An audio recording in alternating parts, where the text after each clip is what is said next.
When you think about retail loss, there's this general assumption that it's a very clean mathematical problem. Right, like a simple equation. Yeah, you picture a corporate office somewhere, maybe an accountant looking at a massive spreadsheet, seeing the missing inventory, and just pointing to a red number at the bottom line.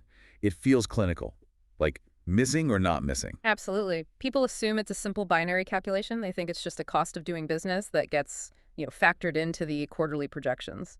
And honestly, it is comforting to think of it that way. We like things to be categorized as just accounting errors. But then you look at the actual data for the fiscal years of 2025 and 2026, and suddenly that sterile spreadsheet starts telling a much darker, much more human story. Oh, for sure. The numbers are staggering. Yeah, we are looking at an economic landscape that is, quite frankly, wild. Preventable inventory loss, what the commercial industries casually call shrink, has surged to an astronomical $90 billion annually in the United States alone. It's a massive figure, and it's easy to get lost in a number that big. But what is truly fascinating here is the breakdown of that $90 billion. You have external issues like organized retail crime and shoplifting, which account for roughly $47.8 billion. Right, that's the stuff we always see on the news. Yeah, but then you look closer at the internal numbers. Employee theft and corporate fraud make up nearly 29% of that total deficit.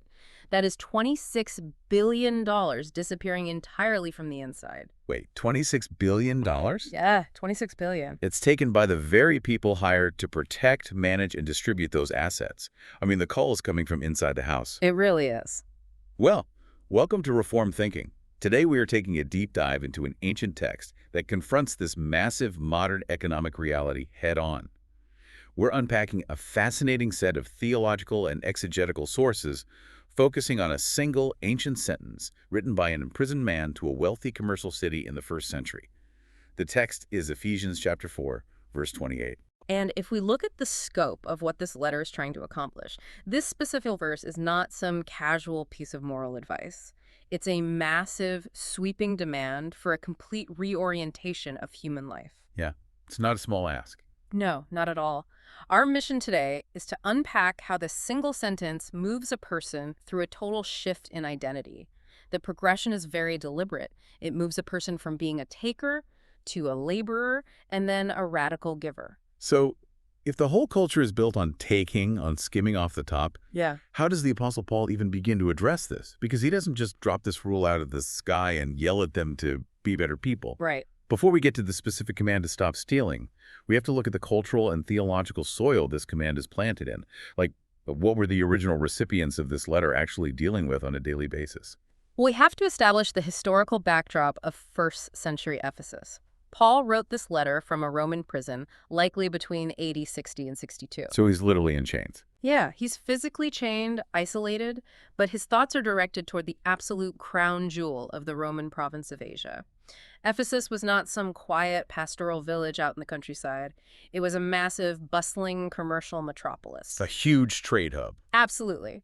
The trade routes of the East met the shipping lanes of the Mediterranean right in their harbor. So we're talking about a major center of commerce, complex financial transactions, international trade, and immense wealth. This was essentially the Wall Street of the ancient world. That is a brilliant way to picture it. Yeah. And at the center of all this economic activity stood the Temple of Artemis, also known as Diana. It was one of the 7 wonders of the ancient world, a massive architectural marvel. Right. But it didn't function solely as a religious site for sacrifices and rituals. The temple operated as the primary banking institution of Asia Minor. Wait, a temple was a bank? Yeah, it handled vast deposits, executed high-interest loans, and fostered a local economy completely intertwined with idolatry, financial speculation, and rampant greed. That is such a wild concept to wrap our modern minds around. The religious center was the financial center. You could not separate the worship from the money. The priests were basically investment bankers. They were. The ancient world believed that placing your money in a temple was the safest way to protect it, because stealing from the temple was not just a crime, it was sacrilege against the goddess. Oh, wow. So you get divine protection on your deposits. You do.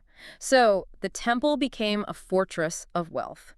And because of this direct tie between money, survival, and pagan worship, the normalization of deceit in this culture was absolute. It was just everywhere. Yeah.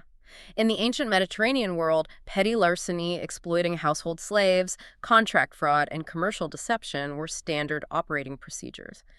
They were viewed as necessary tools for social survival and advancement.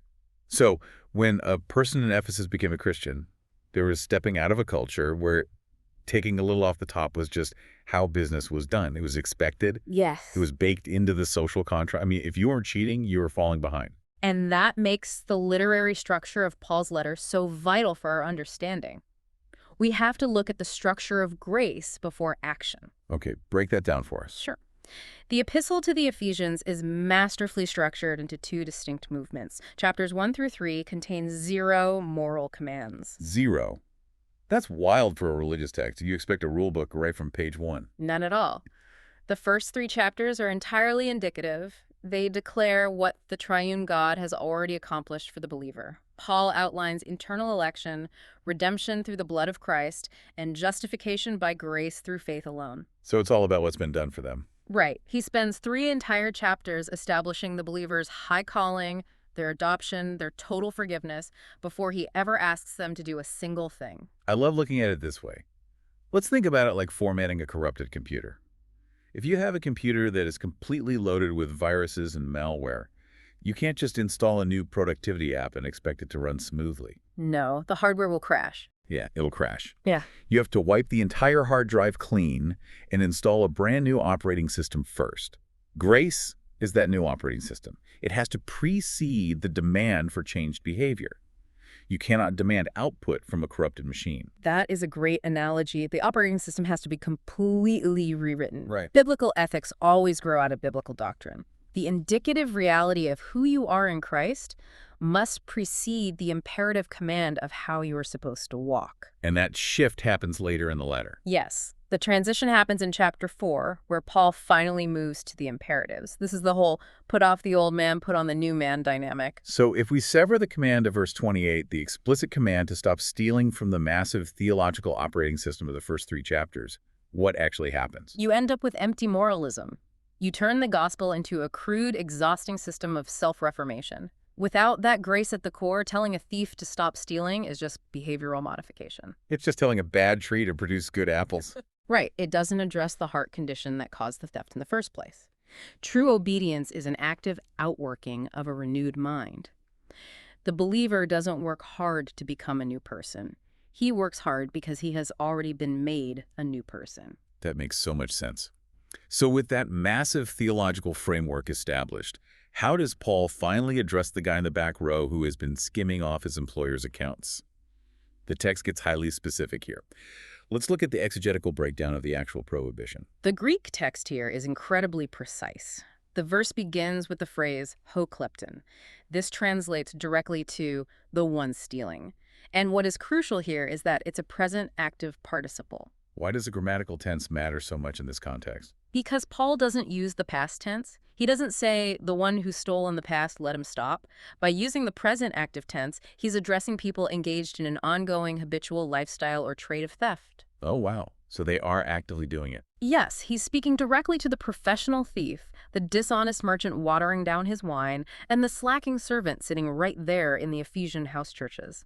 These are people who currently have stolen goods in their possession. He is talking to people who are currently running scams, and the command he gives them is absolute. He doesn't suggest a phased rollout for their new ethical standards, does he? No, the command is meketi kakteto, which means let him steal no longer. The use of the negative adverb demands an absolute immediate halt to the ongoing action. There's no gradual weaning off the sin. Right. No cutting back by 10% this month. Nope. There is no tolerance for a transition period where you slowly reduce the amount you embezzle. The old pattern must come to a definitive, sudden stop. Our sources point out that this brings up the theological concept of total depravity, specifically referencing the framework found in the Westminster Confession. How does a massive theological concept like total depravity tie into this very specific practical command? Well, total depravity means that since the fall in the Garden of Eden, the human heart operates as a factory of idols. The unregenerate will is structurally prone to taking what belongs to others to satisfy its own appetites. This is an ingrained issue. Absolutely. It's not just that we make bad choices sometimes, it's that our core survival instinct has been corrupted. Man is naturally a collector of things that don't belong to him. We hoard because we lack trust in a sovereign provider. That hits close to home. We are driven by a corrupted desire to accumulate resources at the direct expense of our neighbor because we fundamentally believe there isn't enough to go around. Which goes right back to those retail loss numbers we discussed at the very beginning. That $26 billion in internal corporate theft is not some bizarre anomaly. It's a direct symptom of that structural factory of idols. It's the human heart doing what it naturally wants to do. Spot on. But I have to push back here on behalf of the listener. Look, if you're listening right now, most of us aren't bank robbers. We aren't picking pockets on the subway. We don't have crowbars in the trunk of our cars. Does this ancient command to steal no longer really apply to the modern, respectable professional sitting in a climate-controlled cubicle? It absolutely does, and this is where the sources break down the concept of respectable theft. Theft is not limited to a physical mugging in a dark alley. Sin often wears a very tailored mask of respectability. Okay, let's bring this into the modern daylight. What does respectable theft actually look like today? The most common example is tax evasion. Failing to render to Caesar what is legitimately due to Caesar is a clear violation of the Eighth Commandment. Oh, that makes people uncomfortable. Yeah, another massive, pervasive area is digital piracy. Taking intellectual property, software, streaming access, or media without paying the creator is theft, regardless of how frictionless the technology makes it. That one is so easy to justify because you aren't physically holding a stolen object. You didn't break a window to get it. It feels entirely victimless. What about the corporate world? Exploiting corporate loopholes to skim money from clients is a major issue. An employer intentionally withholding fair wages from workers or delaying payment to contractors to earn extra interest is another explicit form of theft. But perhaps the most common everyday example is the employee who is slacking on the clock. Oh, wait, let's talk about slacking on the clock, because I know people are going to push back on this. If I'm salaried and my job is to produce a certain report every week, and I'm hyper efficient and get that report done in 4 hours, why is scrolling social media or watching YouTube for the other 4 hours considered theft if the job is technically done? That is a fantastic question. It comes down to the nature of the employment contract and the stewardship of time. If you are hired for a specific output and you own your time, that's one thing. Like a freelancer or a contractor. Right. But if your employer is paying you for your presence, your availability, and your active focus for 8 hours, and you intentionally divert 3 of those hours to personal entertainment, you are defrauding your employer. Wow. You are taking compensation for a service, your focused time that you did not provide. The law leaves no room for excuses based on social status, clever methods, or digital anonymity. Theft is taking what you do not have the right to take. That is incredibly piercing. It strips away all the modern, sophisticated excuses we build around our daily habits. But simply stopping a bad habit leaves a massive vacuum. If you just stop stealing time or stop taking things, what do you do with those hands? What do you do with those hours? You can't just do nothing. Right, and the text pivots sharply here from a negative prohibition to a very demanding physical alternative. Yes, that pivot is marked by the Greek phrase malande, which translates to but rather, or but instead, much more. It shows that passive cessation of a sin is completely inadequate. You can't just stop doing the bad thing and remain in a state of neutral inactivity. Nature hates a vacuum, right?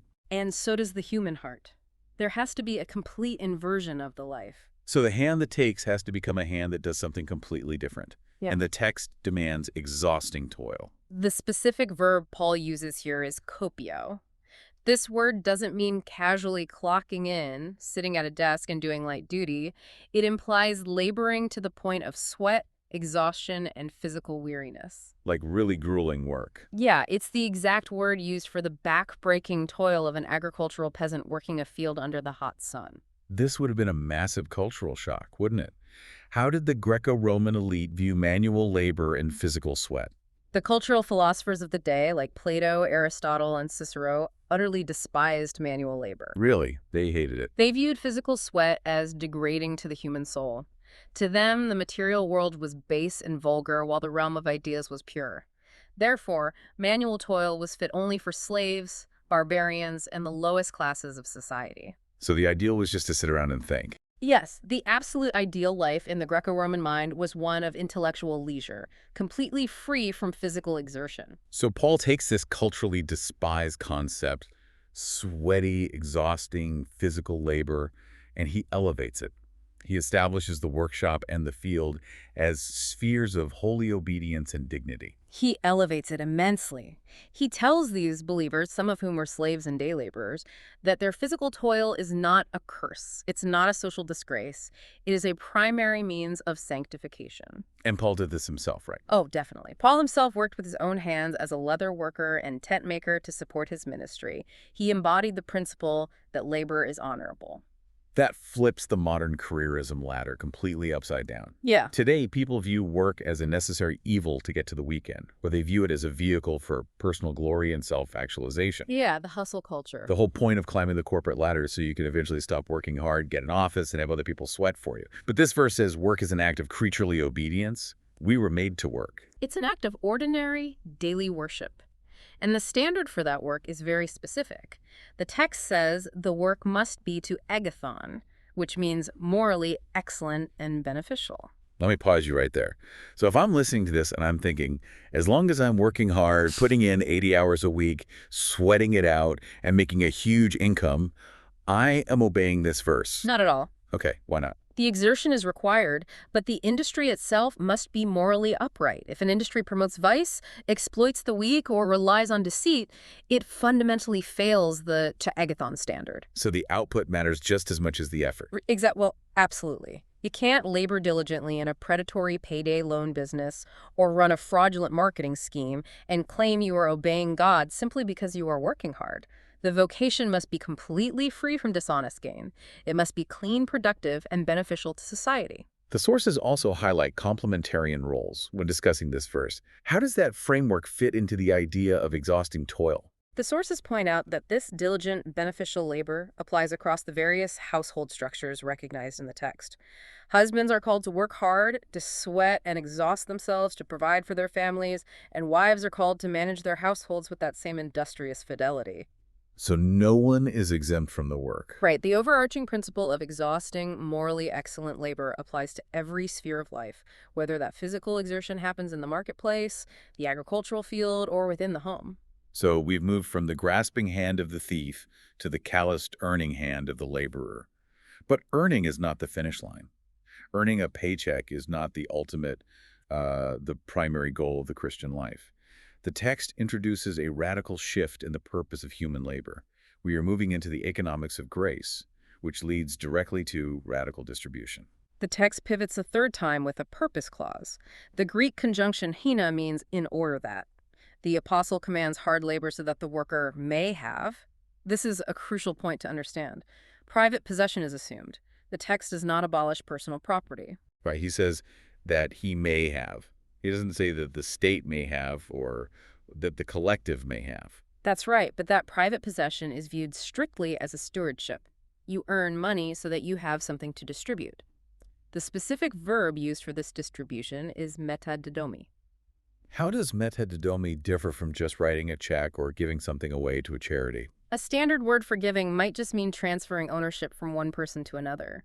But metadidomi means to share a portion of your own personal possessions. It establishes a direct, mutual connection between the giver and the receiver. So it's much more personal. It is. You are imparting a piece of your own livelihood, the direct result of your own sweat, to sustain someone else. And the recipient is explicitly described as him that needeth, someone with a pressing, legitimate physical necessity.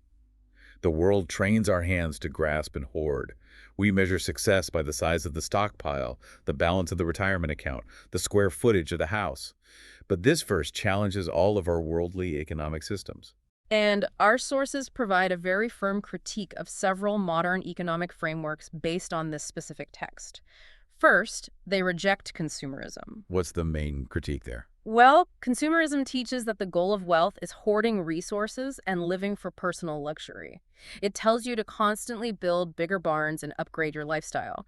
This text counters that completely. It says you earn specifically to give, not to hoard. The sources also mention the prosperity gospel in this context, right? Yes, the source material rejects the prosperity gospel entirely. That framework treats God as a cosmic vending machine. You put $1 in, get a blessing out. Right. It teaches that giving is essentially a selfish investment scheme. You give money to a ministry to get more money, perfect health, and luxury in return. The text refutes that. You give to relieve the urgent necessity of the vulnerable, not to enrich yourself or guarantee a return on investment. Now, the sources also address political frameworks like Marxism and critical race theory, and as we are doing a deep dive on this material, we want to impartially report what they argue. Yes, the sources we are analyzing draw a hard line here. They argue against those frameworks, noting that they often rely on state-coerced economic redistribution or the manipulation of historical guilt to force the sharing of wealth. So they view those modern frameworks as opposed to the biblical model. That's what the source claims, yes. The biblical alternative presented in the text is voluntary, radical, covenant-centered benevolence. Think about the context of the early church. They didn't have a state safety net. If a widow was starving or an orphan was abandoned in the streets of Ephesus, there was no government program to feed them. The physical sweat of one laborer in the congregation directly ensured the physical survival of that vulnerable person. That is the raw beauty of metadidomi. It forged a community of unparalleled strength and interdependency.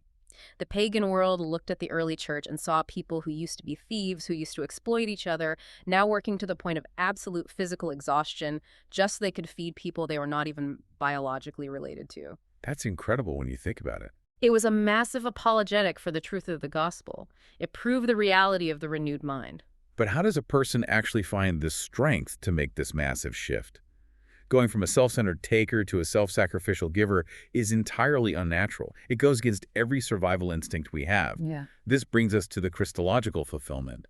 How does this verse point us to historical fulfillment? We have to look at the active obedience of Christ. Jesus kept the 8th commandment flawlessly throughout his entire earthly life. He never committed fraud, he never exploited the poor, and he lived a life of absolute integrity. And we often forget that he was a carpenter. He spent the majority of his life doing manual labor. Yes, think about the calluses on his hands. He proved that the sweat of the prow is a sweet sacrifice to God. He dignified the very labor that the Greco-Roman elites despised. He accumulated no earthly wealth. He had nowhere to lay his head yet. He was the ultimate provider. Here's where the narrative gets incredibly moving. Let's examine the scene of the crucifixion. He was numbered with the transgressors. Jesus was crucified physically between two thieves. He died in the literal place of those who lived their entire lives violating Ephesians 4, verse 28. He hung there, suffocating, with men whose hands had spent a lifetime grasping, taking, and hoarding. And one of those thieves repents. Christ doesn't offer him a financial payout. He doesn't offer a prosperity gospel handout or a miraculous physical deliverance from the Roman cross. No, he offers him paradise. Yeah. Christ took the full penalty of larceny, the wrath due for a lifetime of theft, so his perfect righteousness could be given to the sinner. That is the doctrine of substitution, and that is why we do not rely on miraculous cool drops into our bank accounts today to solve our problems. The source introduces the concept of cessationism here. Let's define that for the listener. What does cessationism mean in the context of our daily work and finances? Cessationism is the theological understanding that the miraculous signs of the early apostolic church, like immediate supernatural wealth creation, multiplying loaves of bread, or apostolic healing, have ceased. So no more multiplying fish and bread for lunch. Right. God doesn't magically fix our financial distress through mystical signs today. We shouldn't expect a check to mysteriously appear in the mail because we prayed for it. So if there are no magic gold coins appearing in our pockets, how do we actually live this out? Where do we get the power to stop taking and start sweating? The exalted Christ grants the ordinary, sustaining grace of the Holy Spirit. This ordinary grace works daily to renew the mind. It's a day-by-day thing. Yes, it provides the literal physical strength to wake up at 6 in the morning, go to a job you might not love, and perform honest labor. Christ is the supreme giver who emptied himself so that the spiritually bankrupt might have life. He gives us the grit and the strength to put off the old habits and put on the new. We have covered so much ground today. Let's bring all these threads together. We started with the grasping hand of the thief, structurally wired to hoard because of total depravity. Yeah, that corrupted operating system. Right. That hand is stopped abruptly by the sovereign command of grace, the new operating system. Then that hand becomes the working hand. laboring to the point of sweat in a morally excellent vocation. And finally, that working hand becomes the open hand, sharing the direct fruit of that labor with the vulnerable. It is a complete reversal of human nature. It's the anatomy of a renewed life. It proves that you cannot separate high theology from the daily grind of the workplace and the reality of your household budget. Which brings us to our final thought. The next time you receive a paycheck, a quarterly bonus, or a profit from your labor, what if the very first question you asked was not, "What can I buy with this?" but rather, "Who can I help with this?" That simple question shifts everything about how we view our resources and our time. It absolutely does. Thank you for joining us for this deep dive on Reformed thinking. Until next time, keep looking into the text and let it challenge your assumptions.